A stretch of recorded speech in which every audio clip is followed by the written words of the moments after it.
Hello guys, how are you? So today we are starting with class 9 chemistry chapter 3, that is atoms and molecules. This is part 1. In part 1 we will study laws of chemical combination and Dalton's atomic theory. So please watch the video till end for better understanding of concept. So let's start our chapter.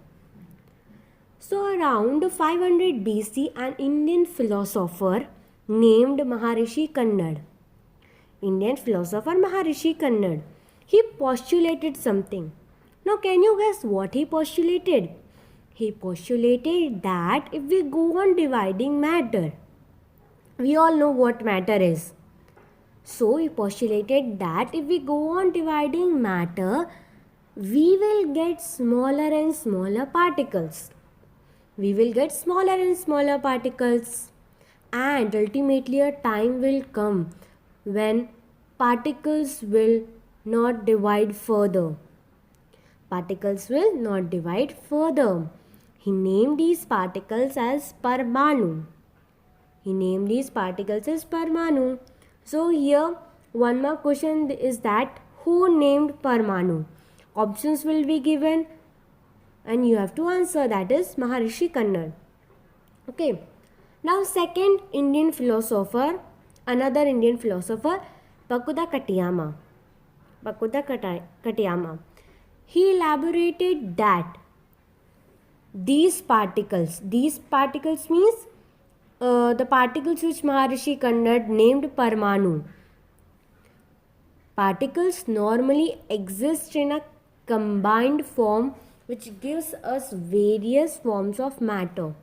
These Parmanu which Maharishi Kannad named, Parmanu normally exist in a combined form. Okay, these particles, they are exist in combined form, and these combined form give us various forms of matter.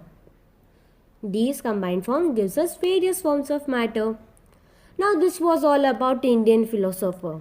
Now coming to Greek philosophers. Two Greek philosophers, Democritus and Leucippus. They also suggested this only which Indian philosopher suggested. What they suggested, Greek philosophers, that if we go on dividing matter, a stage will come when particles obtained cannot be divided further. This only Maharishi Kannad postulated. So they also suggested this only, that if we go on dividing matter, a stage will come when particles obtained cannot be divided further.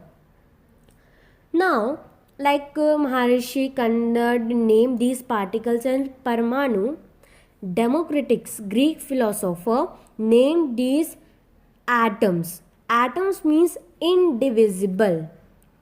Means atoms will not divide. Indivisible. Atoms indivisible. So Democritus named these particles as atoms. Okay. Now by studying these all theories of Indian philosopher and Greek philosophers, Antoine Lavoisier established two important laws of chemical combination. Now what are these laws? First law of conservation of mass. Second, law of constant proportions. So first we will talk about law of conservation of mass. So now what this law of conservation of mass states us? It states that mass can neither be created nor destroyed in a chemical reaction. Mass can neither be created nor destroyed in a chemical reaction. Now in this image you can see that mercuric oxide, that is 100 gram, after chemical reaction, two substances are formed, that is mercury plus oxygen. Now mercury weight is 93 gram and oxygen weight is 7 gram. Now if we add 93 plus 7, we will get 100. So 100 equals to 100. Now this law of conservation of mass we can also state that total mass of reactant, that is mercuric oxide 100 gram, is always equal to total mass of product in a chemical reaction. Total mass of product means mercury plus oxygen, that is 100 gram. So it is equal. Here we have not seen that mass is created like 101. Is it so? No. Or 99 gram? No. So total mass of reactant is always equals to total mass of product in a chemical reaction. Like here 100 gram reactant and is equal to 100 gram of product. Mass is neither created nor destroyed. Now one more example we can see that. Now if we suppose CO2. Okay. CO2. No. CO2 no.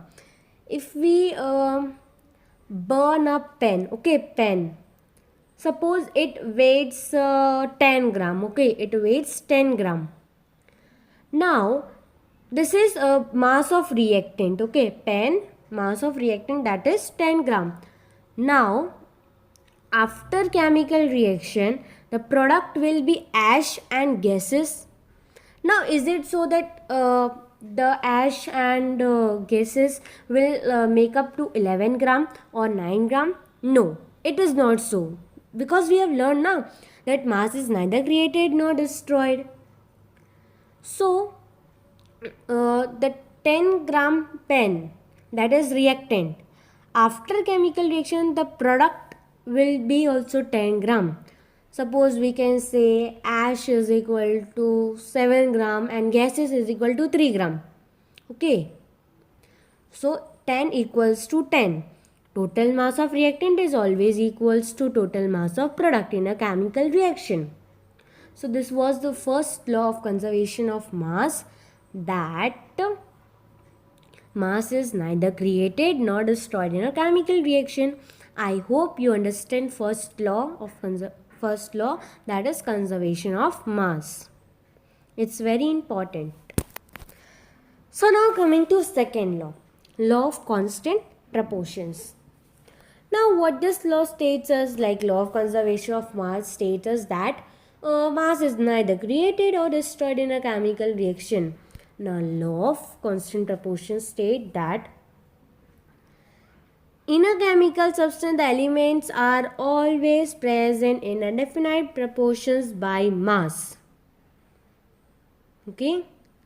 Chemical compound atoms are always present in a fixed ratio by mass irrespective of the source of the compound.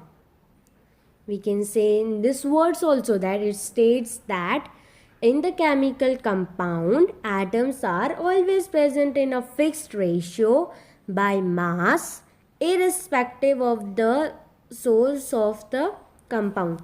Now we take an example here to understand it. Suppose water, H2O. Okay.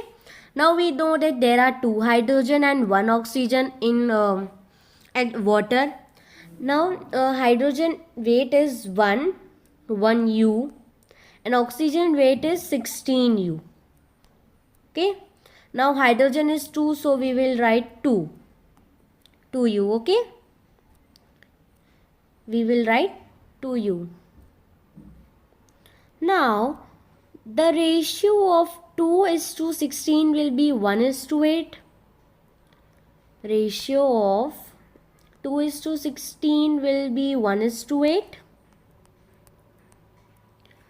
So wherever, now we can take a drop of water from wherever, like from any source, like ocean, sea, pond water, lake water, or even a drain water, drain drop. We will find the mass 1:8. Mass ratio will be always 1:8. Irrespective of their source. Okay, irrespective of their source, 1:8. the mass ratio of water is 1:8. Okay, this is atomic mass, we will study later, but hydrogen mass is 1 and oxygen is 16U. So here hydrogen is 2, so 2:16 we have taken, and by cancelling it or reducing form we will get 1:8. So the mass ratio of water is always 1:8 irrespective of their source. Now we can take another example, that CO2. Okay, CO2, 1 carbon and 2 oxygen atoms.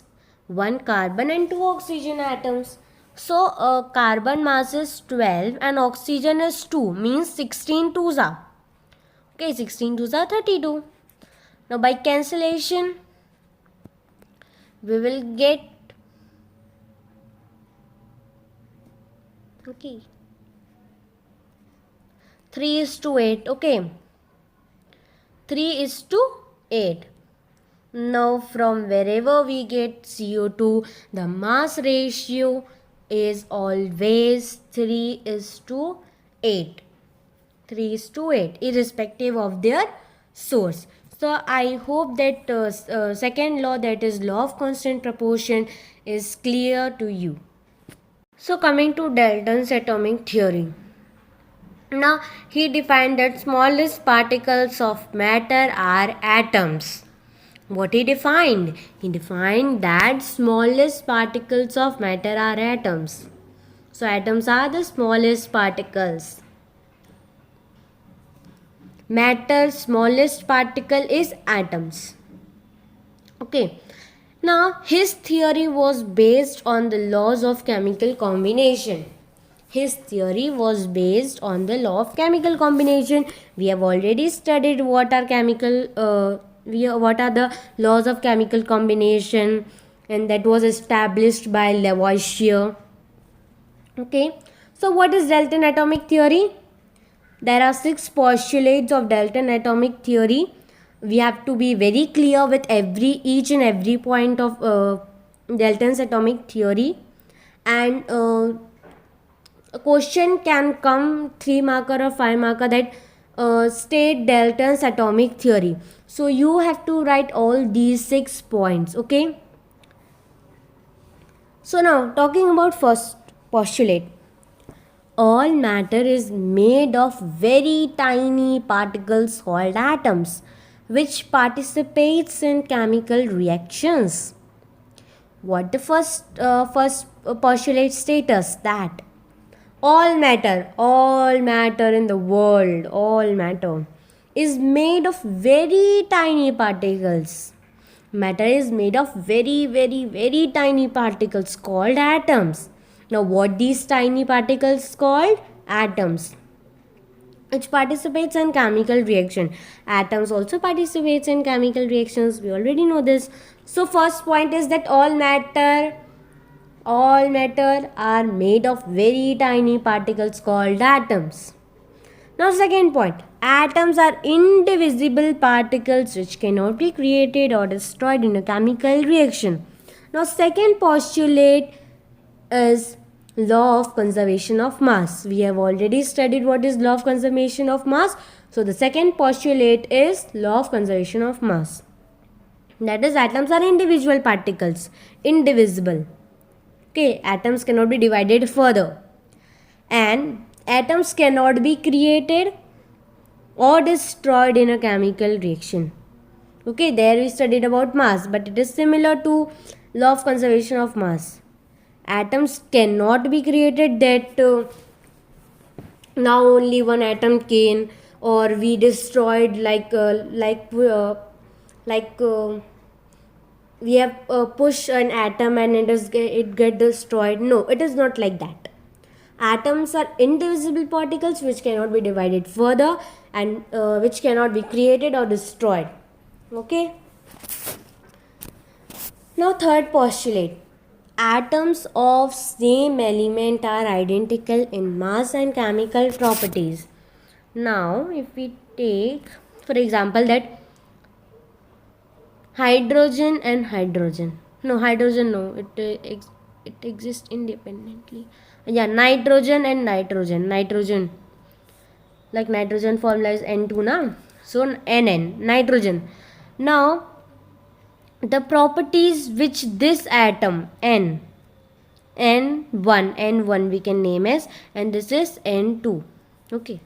Now the properties which N1 will be having and the mass will be equal to N2. Will be equal to N2. The properties and the chemical properties and mass of N1 will be equal to N2 by this Dalton's third postulate. Okay. Now, fourth postulate. Atoms of different elements have different masses and different chemical properties. Now, like for third, we have taken nitrogen. We have taken nitrogen, that N1 and N2 will be equal in terms of their mass and chemical properties. This was for the third postulate. Now fourth postulate, that here nitrogen is there, that nitrogen N1 and N2 are equal in terms of their mass and chemical properties. Now if we take oxygen, okay, nitrogen and oxygen, do they will have same mass and same chemical properties? The answer is no. Okay, because we have already studied in third postulate that same element will have identical mass and chemical properties. But for fourth postulate, that different elements have different elements have different masses and different chemical properties. Oxygen and nitrogen will not have different chemical properties and masses. But N1 and N2 are similar, but O and N are not similar in terms of their mass and chemical properties. So this was third and fourth postulate. Now fifth, atoms combine in the ratio of small whole numbers to form compounds. Atoms combine in the ratio of small whole numbers to form compound. Now here small, okay, this atoms will combine in the ratio of small whole numbers, means 3, to form a compound. These are atoms that is small and they will form a big compound. Okay, they will form a compound.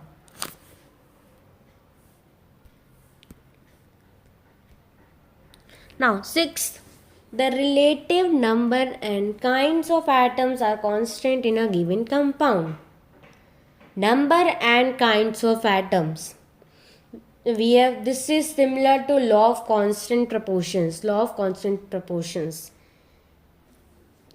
We have taken example of H2O, that is water, and from any source the hydrogen number will be 2 and oxygen number will be 1.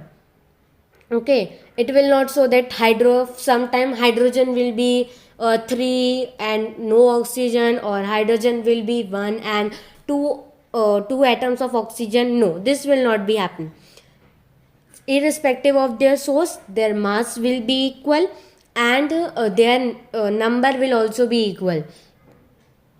Hydrogen will be 2 and oxygen will be 1. Okay, so this was sixth postulate of Dalton atomic theory. So I hope that you are very, very, very clear with part 1, that is law of chemical combinations and Dalton's atomic theory. It's very easy.